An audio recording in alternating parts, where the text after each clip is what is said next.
This week on What to Watch, Sandra Bullock gets lost, Atlanta heads to Europe, and Bridgerton sizzles in season 2.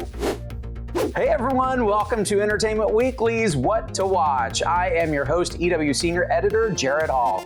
Overwhelmed by too many TV shows and movies? Well, hopefully this episode will help as we count down our top picks for you this week. First up this week is the action-adventure comedy The Lost City, starring Sandra Bullock and Channing Tatum. Now, Bullock plays Loretta Sage, a reclusive romance novelist whose books all feature a certain cover model on them, a guy named Alan, played by Channing Tatum. He's given off real Fabio vibes here with this one. Dash is a character I made up. Dash! Oh my God. When Daniel Radcliffe's character kidnaps Loretta, Alan tries to save her, and the two wind up on this wild, epic adventure that is straight out of one of her books. I am driving.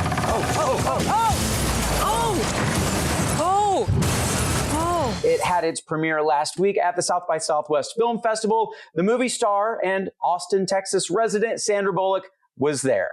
How do you allow yourself to relax and fall back in love with life, because we've all been challenged that way. And this is a movie about what is your life and how do you fall back in love with it? And then how do you make that story suitable for so many people? Look, if you're laughing your ass off and we're all doing it together as a community, that's the box we wanted to take. You will definitely be laughing at this one. You can find The Lost City in theaters only on Friday, March 25th. Attention cinephiles, it is your last chance to watch Jane Campion's In the Cut and Bright Star before they leave Netflix. Might be a good time for a Campion marathon, ending with her latest movie, The Power of the Dog, which is nominated for 12 Academy Awards, the most of any nominee this year. If she wins Best Director, she'll be only the third woman to ever do so. The Oscars air live this Sunday, March 27th at 5 o'clock Pacific, 8 o'clock Eastern on ABC.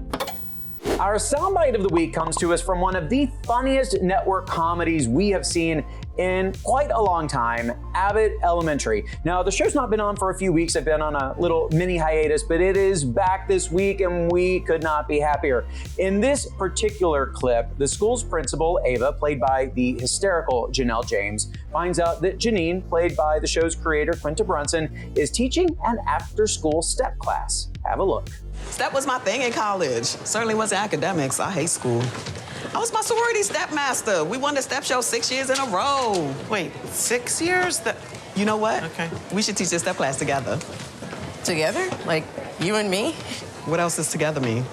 You do know that this happens after school. And when the bell rings, all that's left of you is a lingering aroma of Shalimar. Excuse me, it's Fenty, and the bell signals the end of the day. Okay, up next is the return of a show we have been waiting quite a while for. It's finally time for season 3 of FX's Atlanta. Donald Glover's critically acclaimed series last aired a new episode 4 years ago. I can't even tell you the amount of rappers that come out here looking for something.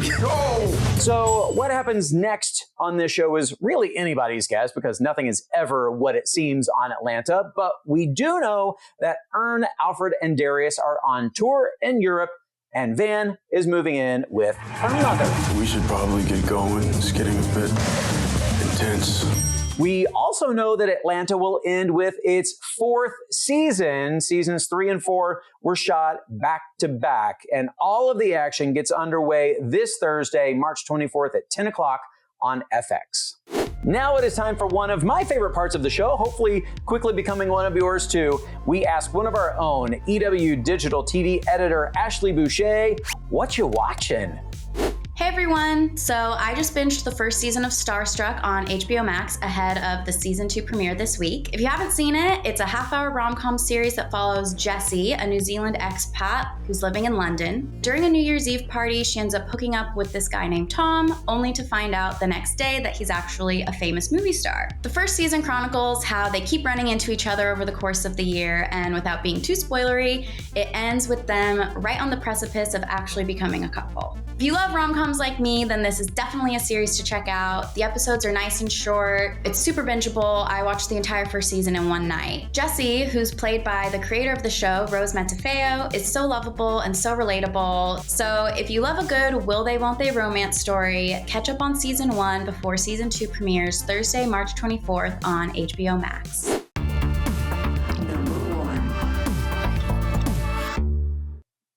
Dear viewers, I don't get it, but a lot of you did. Our number 1 pick this week is the new season of Bridgerton. Now, season 2 has a lot to live up to. Season 1 was a phenomenon that picked up 12 Emmy nominations, and this season's gonna have to do it without its spoon-licking breakout star, Regé-Jean Page. Reuniting with the Ton finds Anthony, played by Jonathan Bailey, looking for a wife, and as timing would have it, the Sharma family is just moving into London. When you manage to find this paragon of virtue, whatever makes you think she will accept your suit? Are the young ladies of London truly so easily won by a pleasing smile and absolutely nothing more? So you find my smile pleasing? I find your opinion of yourself entirely too high.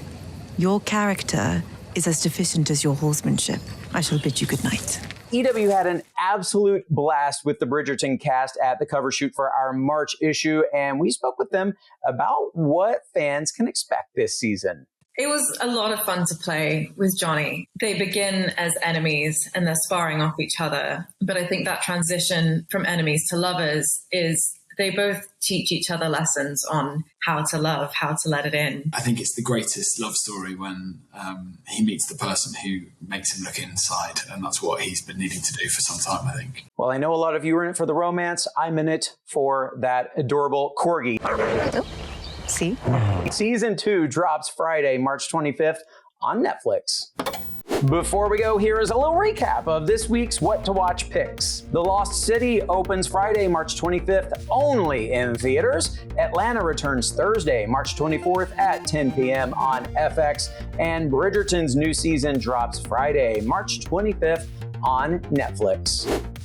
Well, folks, that is it. That is our show for this week. Thank you so much for watching. Let us know what you think of our picks, and I would love to know what upcoming TV shows and movies you are excited about, and you can tell us all about that in the comments below. While you're at it, be sure to subscribe to our YouTube channel and turn on those notifications so you don't miss an episode. You can also follow us on Twitter at EW and on Instagram at Entertainment Weekly. You can catch our daily What to Watch podcast on Apple Podcasts, Spotify, Google Podcasts, or wherever you listen to your favorite podcasts. That's where you'll find me. And of course, get all of the latest info on your favorite shows and movies at EW.com. We will see you next week right back here on What to Watch. Dear viewers, our number... Oh, what? That's...